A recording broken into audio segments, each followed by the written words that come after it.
A senior official at the United States Treasury Department stares at his monitor in disbelief. The data streaming across his screen just doesn't make sense. Chinese export figures, metrics that have followed predictable patterns for decades, have suddenly collapsed, not gradually declined, not adjusted seasonally. Collapsed. There was no advance notice. No economic indicator had predicted this. The numbers simply disappeared. Within minutes, an eerie quiet settles over the Treasury's operations floor. Phone lines that normally buzz with constant activity fall silent. Trading screens across Washington freeze on cascading red charts that analysts struggle to interpret. Something fundamental has shifted in the world's most important bilateral trade relationship, and nobody saw it coming. 6,000 miles west, across the Pacific Ocean, another crisis unfolds simultaneously. Inside Nvidia's California headquarters, procurement systems begin registering a pattern that seems impossible. Purchase orders from Chinese customers are evaporating in real time.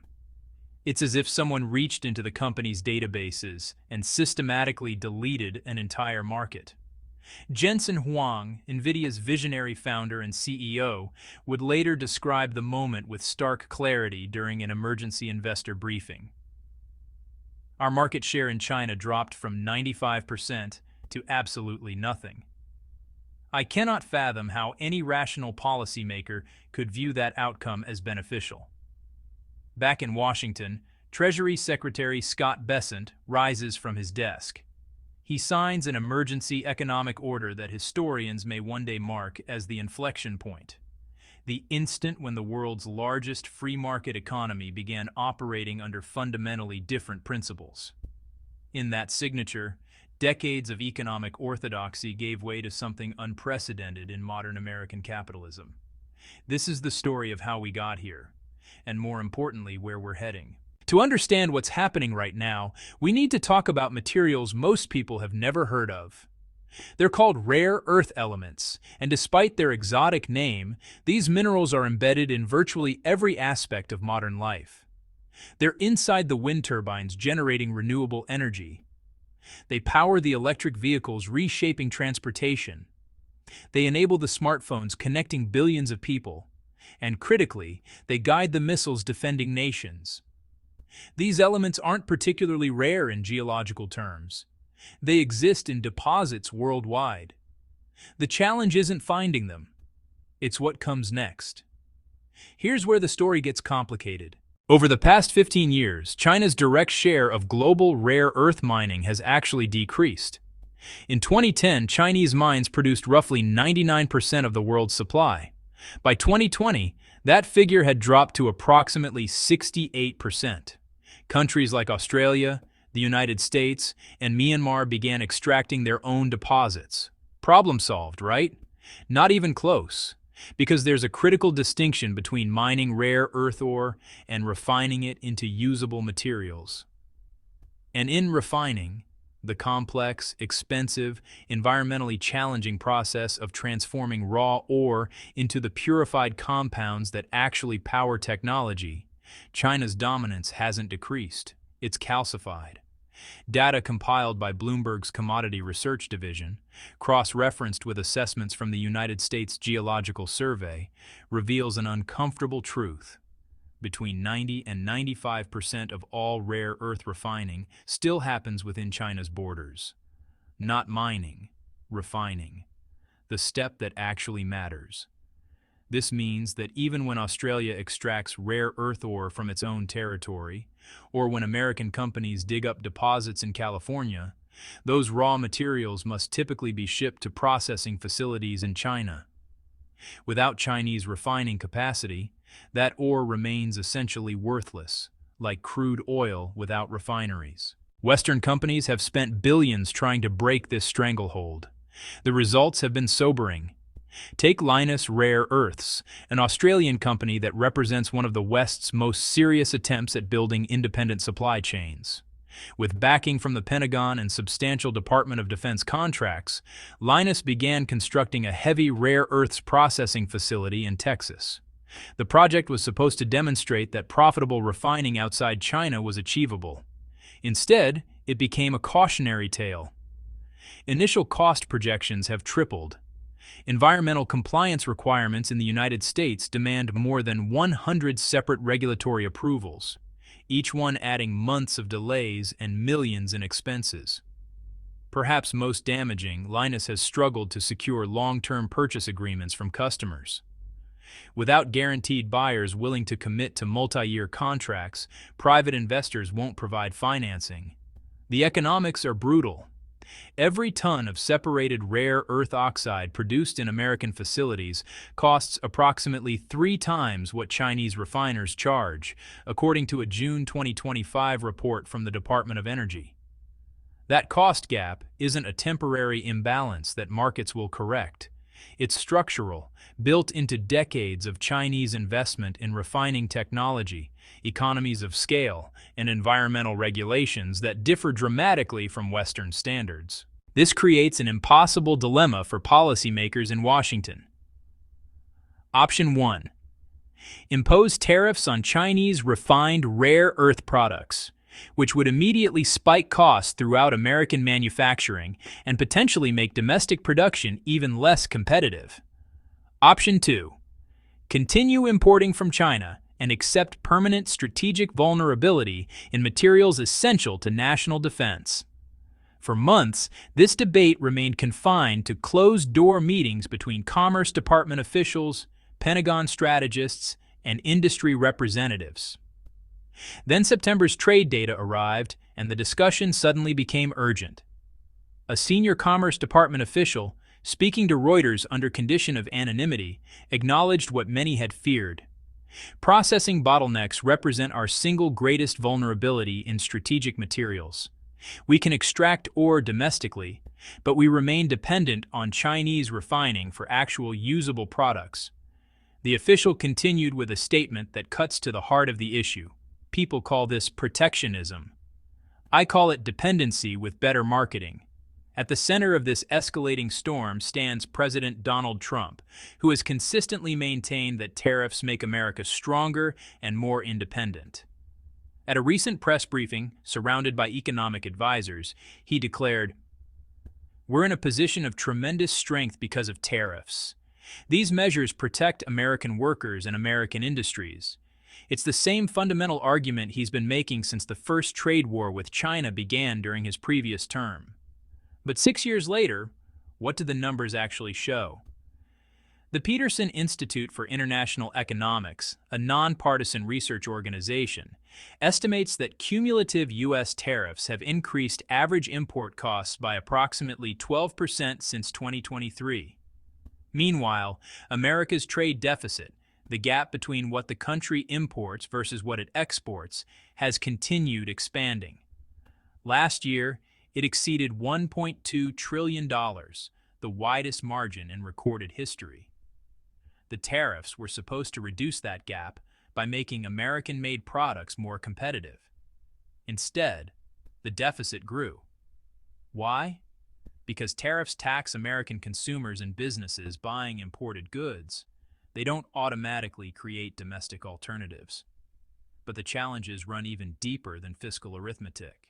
Even if the United States successfully launches all 22 rare earth development projects currently in various stages of planning, a projection from the International Energy Agency's 2025 assessment, China retains what economists call asymmetric leverage. Beijing can restrict rare earth exports whenever strategic interests dictate, creating immediate shortages in Western supply chains. Or alternatively, China can flood global markets with subsidized rare earth products, deliberately crashing prices below what Western producers need to remain solvent. It's the same leverage that OPEC once wielded over global oil markets, except now the control room sits in Beijing's Ministry of Industry and Information Technology. This isn't speculation or political rhetoric, it's arithmetic. The numbers don't care about narratives. By October 2025, the situation intensified dramatically.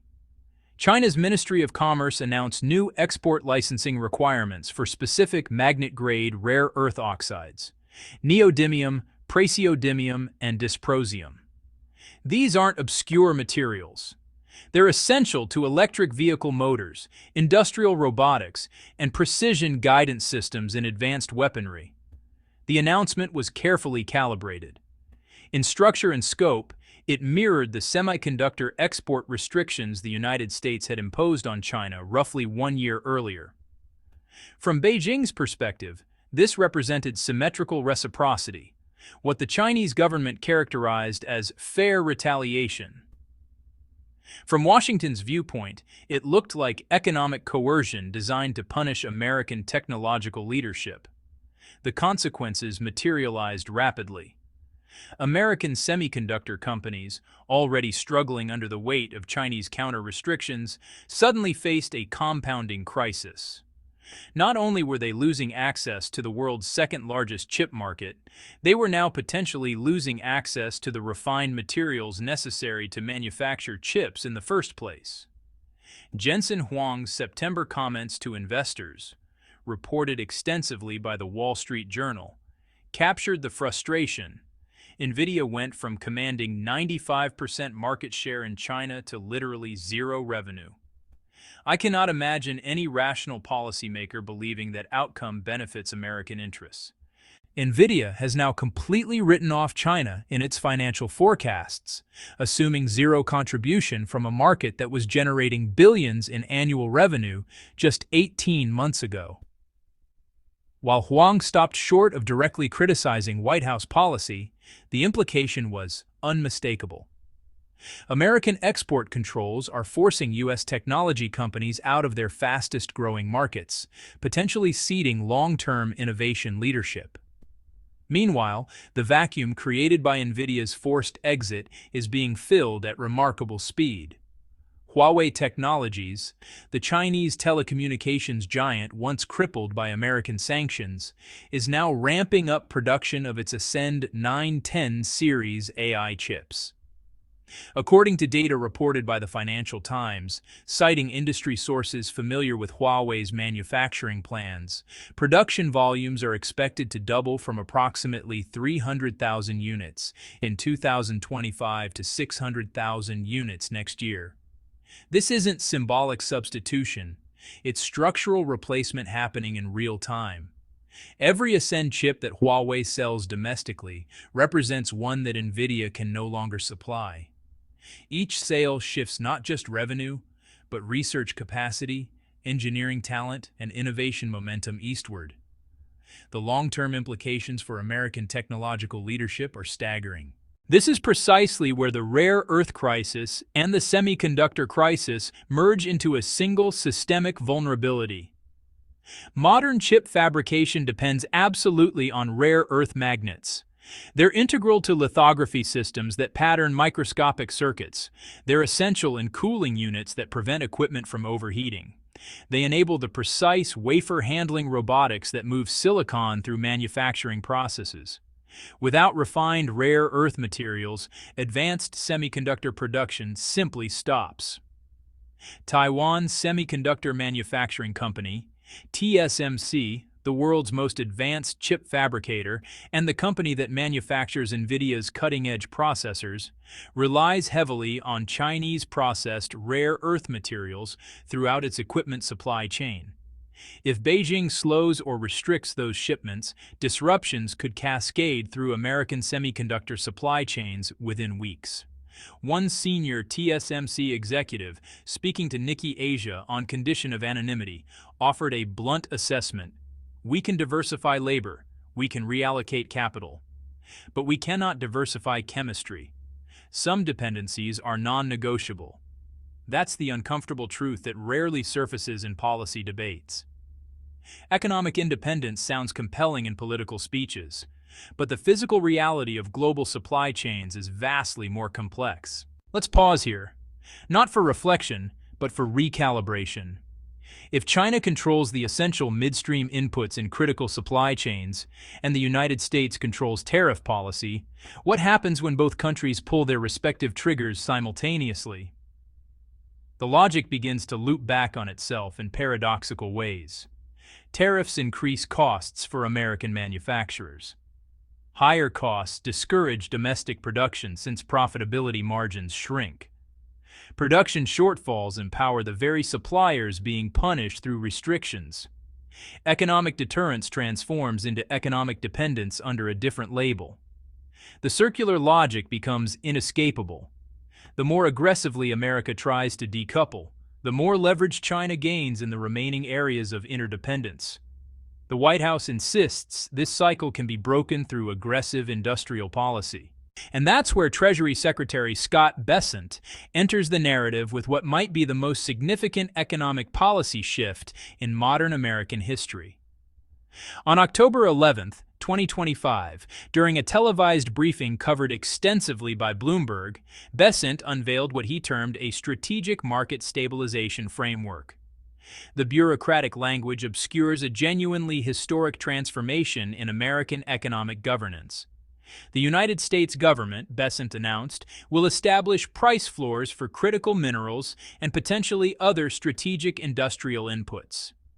If market prices fall below government-set minimums, the Treasury Department will act as the buyer of last resort, guaranteeing profitability for domestic producers in strategic sectors. Read that again, because it represents a fundamental departure from decades of American economic philosophy. The policy essentially grafts command economy mechanisms onto capitalist market structures. Price floors mean the government, not supply and demand, determines the minimum acceptable sale price for certain commodities. If private demand evaporates, taxpayers absorb the difference. Bessent framed the decision as a necessary response to what he characterized as China's non-market behavior. He argued that when an adversary uses state power to manipulate strategic industries, free market principles become a vulnerability rather than a strength.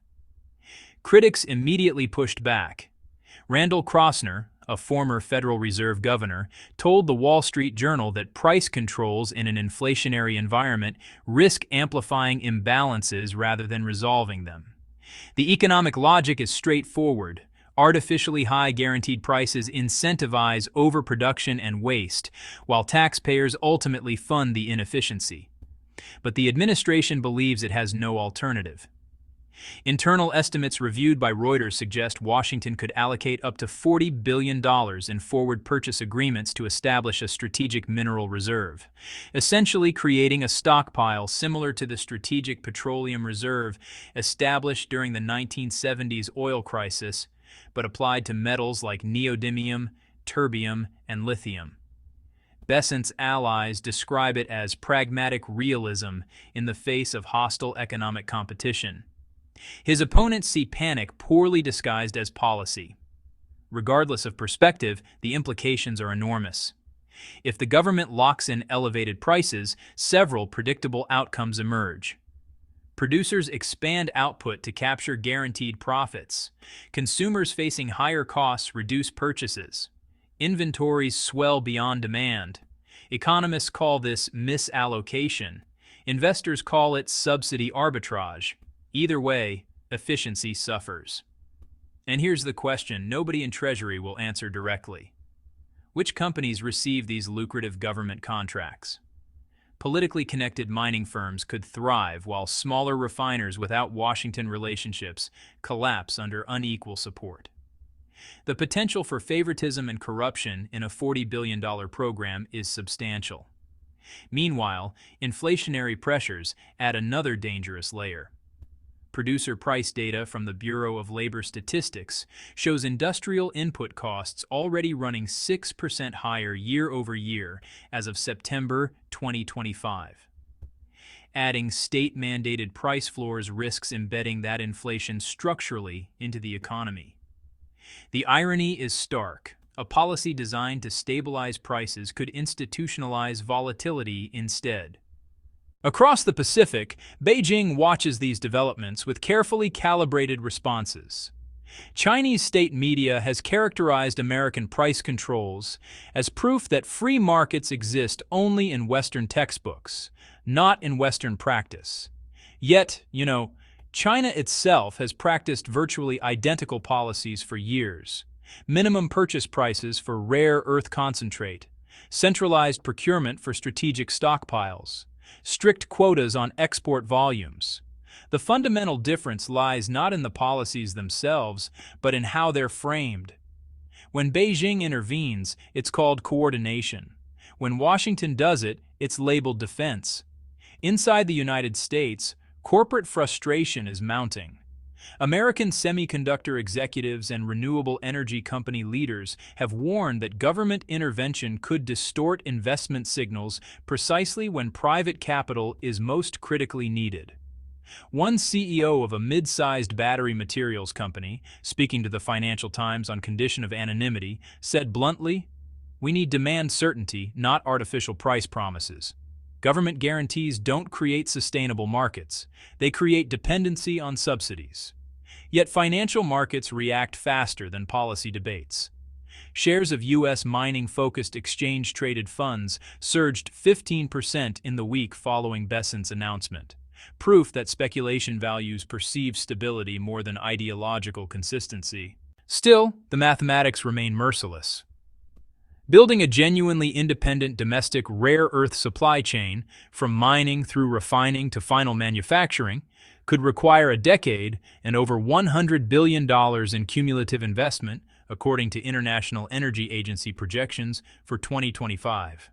Even with massive subsidies, the United States cannot compress time.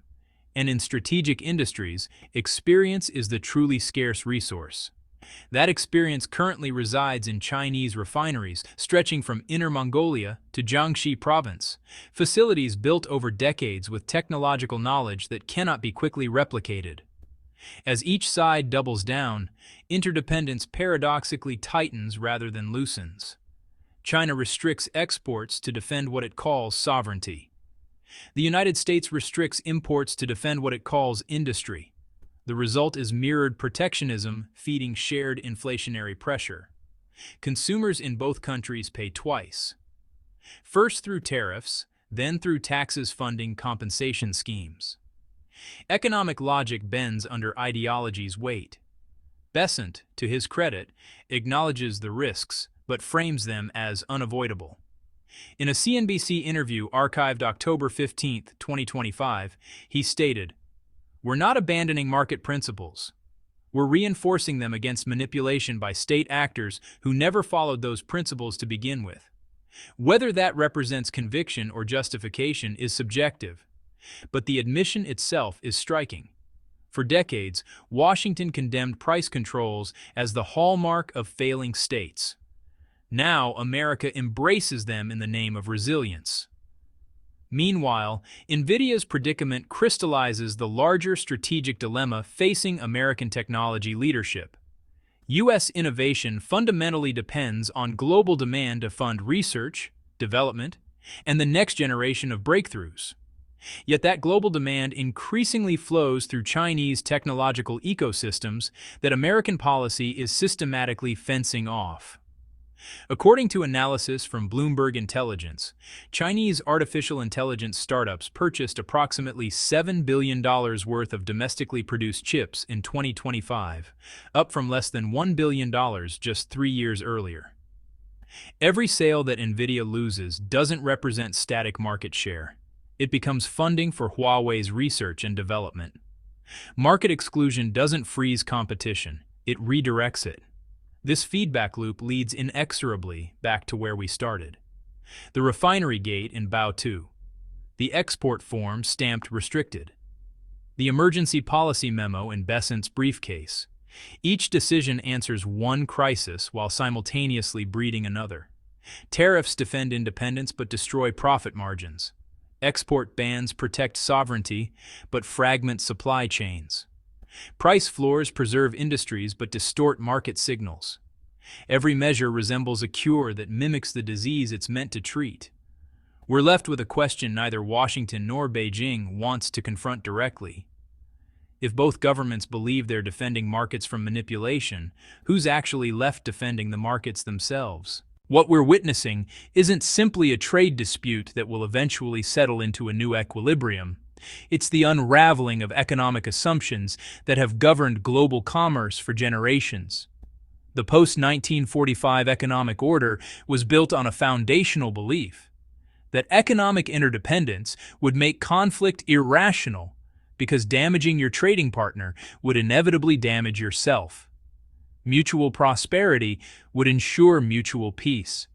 That logic is collapsing in real time. Both the United States and China now operate under a different calculus that economic interdependence creates vulnerability, and that vulnerability represents an unacceptable strategic risk. So both sides are willing to accept tremendous economic costs, slower growth, higher inflation, reduced innovation, in exchange for what they perceive as security. The tragedy is that both might be simultaneously right and wrong. Right that dependencies create risks. Wrong that those risks can be eliminated without creating even larger ones. Because here's what the data tells us. Genuine economic independence in a technologically advanced world isn't just difficult, it may be impossible. The supply chains enabling modern life are so complex, so specialized, so globally distributed that trying to contain them within national borders is like trying to unscramble an egg. You can do it. But what you're left with won't function the way it did before. So we stand at an inflection point. The world's two largest economies are simultaneously trying to decouple while remaining interdependent.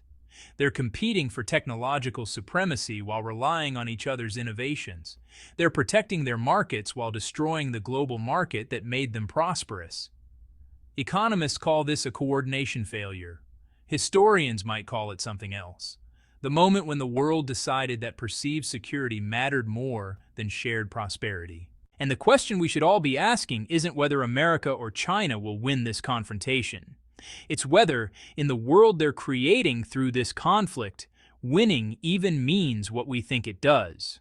Because when the world's largest free market economy starts looking like a command economy, and the world's largest command economy starts looking like a market economy, maybe the real casualty isn't just trade. Maybe it's the very idea that we knew what those terms meant in the first place.